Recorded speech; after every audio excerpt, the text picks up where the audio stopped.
कौन मृत्यु भोजी एक विकृत परंपरा?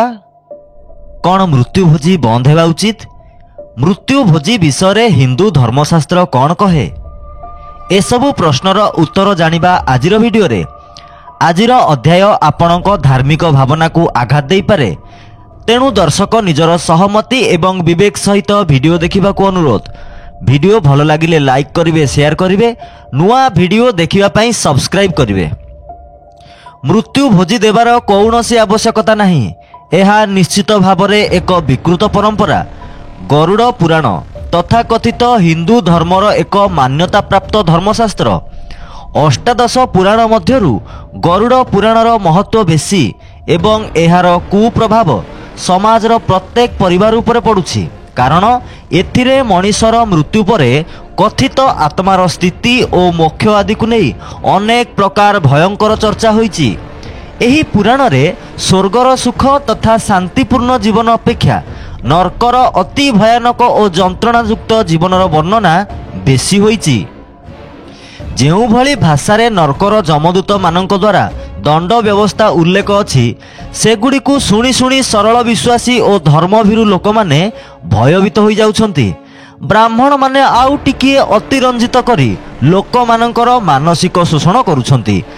जमपुरर संपूर्ण काल्पनिक कहानी द्वारा लोक माने एते प्रभावित होइछंती जे परिवारर केही विशेष करी गुरुजनक मृत्यु परे परिवार जनक मानसिक दुख बेले ही आर्थिक दोहन आरंभ हो जाउछि।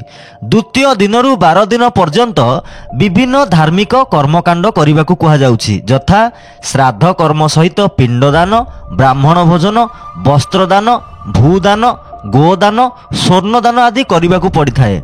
तापरे मध्य जजमानकु रक्षा मिलुनाही। मृतकर अस्थि विसर्जन पाई दूर दूरांतरे थिबा पवित्र पुष्करिणी बा नदी तटकु जाई अस्थि विसर्जन करी श्राद्ध और पिंडदान करने को पड़ी थाए। एहा द्वारा नदी और पुष्करिणीर पवित्र जल दूषित होता है। एही कर्मकांड कराइबा पाई देशरे कोटी कोटी टंकार व्यवसाय चलीछि। गोटे वर्ष पर्यंत पूजा करी प्रतिदिन ब्राह्मण को दान करने को निर्देश दिया जाइछि। व्यंजन अथवा छत्र आदि जे मिलिबो ब्राह्मण को नीति प्रतिदिन दान देउथुबो। न छाड़िबो दिने दान वर्ष शेष जाए दान कले एहीपरि प्रेत मोक्ष पाए। चतुर्दश अध्याय। गरुड़ पुराण रे किंतु ज्ञाति कुटुंब और साही पड़िशा को डाकी मृत्यु भोजी देवा कथा उल्लेख होई नाही। पुराण लेखक बोधे जजमान उपरे दया करी एही आर्थिक बोझ को कम कर देइछंती। लेखक भी जानिथिले जे ब्राह्मण मानकर जेतिकी पाइबा कथा सेतिकी तो नहीं जाउछंती, तेणिकी किए खाऊ कि भोकरे रहू तांकर कौन जाए आसे। तथापि सेही दुखद अवसर रे काहींकी ओ केबेठारू लोकमानंकु मृत्यु भोजी देवा प्रथा आरंभ होईची तार इतिहास एबे पर्यंत मिली पारुनी। संभवतः दूर दूरांतरू शोक प्रकट करी श्रद्धांजलि जणाइबा पई आसुथिबा बंधु बांधवंकु भोजन देवा एक औपचारिक और शिष्टाचार थिला। परे पाख पड़िशार लोकमानंकु मध्य सामूहिक भावे भोजन देवा एक बाध्यतामूलक प्रथारे परिणत होई सारिछि। भाबिबाकु गले एथिरे सेमिति किछि दोष थिबा भली लागुनी। मृतकंक परिवार को सांत्वना देबाकु एकत्रित होइथिबा जनतांकु भोजन खुआइबारे दोष कौन? जार आर्थिक अवस्था स्वच्छल थाए तांको पई तो आदौ कौनसी समस्या नहीं। असल समस्या सृष्टि हेउछि गरीब श्रेणीर लोकमानंकर। प्रथमे ब्राह्मण मानक कथा मानी दान दक्षिणा देई देई सर्वशांत होई जाइथिबा लोक पुणी समाज को बाध्यतामूलक मृत्यु भोजी खुआइब। एही भली भोजी रे आमिष और मिठा पिठा आदि मध्य खाद्य थाली रे परसा जाउथबा देखा जाउछि। एहा कोन विवाह बा जन्मदिन भली कौनसी खुशीर मुहूर्त? निजर जमा पुंजी नथिले साहुकारंक ठारू ऋण करी किंबा निजर भूमि बिक्री करी एही खर्च तुलाइबाकू से बाध्य होइथाए। देशर अधिकांश लोक तो गरीब श्रेणीर, सेथिपाई सेमानंकर गोटिए बड़ समस्या को सुधारिबा पई गत 1960 मसीह रे राजस्थान सरकार मृत्यु भोजी निषेध अधिनियम को पारित करथिले, किंतु गत 60 वर्ष हेला लागू होई पारि नथिला। गत 2021 मसीह रे सेही नियम को एबे लागू करा जाइछि। कथारे अछि देर आए दुरुस्त आए।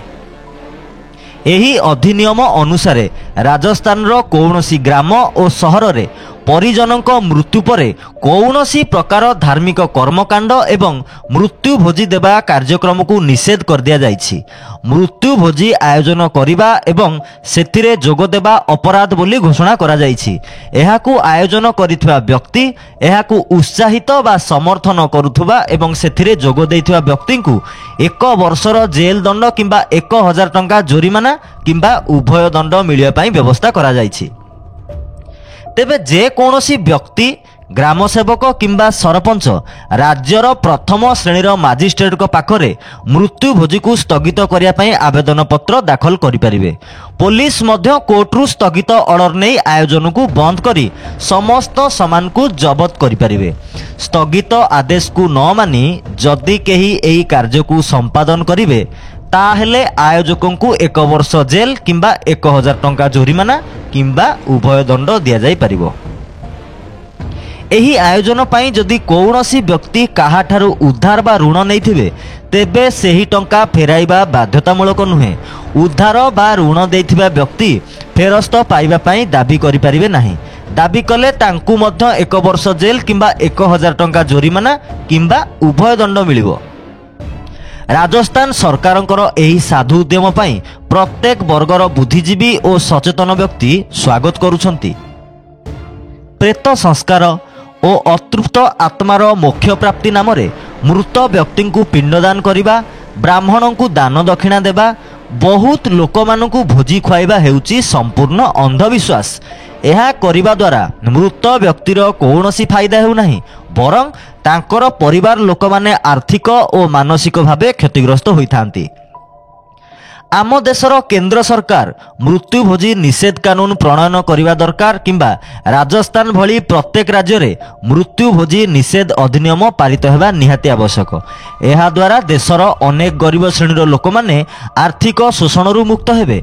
साधारण जनता जदि सेमानंकर पूर्वाग्रह त्याग करी वैज्ञानिक दृष्टिकोणरू प्रेत पूजा और पिंडदानर आवश्यकता उपरे मुक्त मनरे विचार करिवे तेबे पूर्वरु आम देशरे थिबा सतीदाह प्रथा, नरबली प्रथा और बाल्य विवाह प्रथा निषेध होइथिबा भली एही प्रथा को मध्य आमे बंद और त्याग करि परिबा। एहा द्वारा मृत व्यक्तिंकर कौनसी क्षति हबो नाही, बरं बंची रहिथिबा तांकर शोक संतप्त परिवार जनकर यथेष्ट फायदा हेबो। आम देशर पवित्र कुहा जाउथुबा अनेक नदी और पुष्करिणी गुड़िक एही धार्मिक कर्मकांड जोगु केते परिमाण रे दूषित हेउची एकथा सभी जानती। एगुड़िक सफा करिबा बाहानारे सरकार कोटी कोटी टंका खर्च करुथिले मध्य कौनसी सुफल मिलुनी। आजिर जुगरे निजर स्वास्थ्य तथा परिवेश को निर्मल रखिया पाई वायु और जल प्रदूषण रोकिबा प्रत्येक नागरिकंक परम कर्तव्य हेबा उचित। आशा करिचु आजिर अध्याय रे आमे आलोचना करथिबा विषय वस्तु को आपण ठीक भाबरे बुझी पारथिबे। वीडियो भलो लागिले लाइक करंतु, वीडियो को शेयर करंतु, कमेंट बॉक्स रे निजर मतामत दियंतु। नुआ वीडियो देखिया पई चैनल को सब्सक्राइब करंतु, बेल आइकन रे क्लिक करंतु। देखा हेबो आउ एको नुआ शिक्षणीय वीडियो रे। नमस्कार।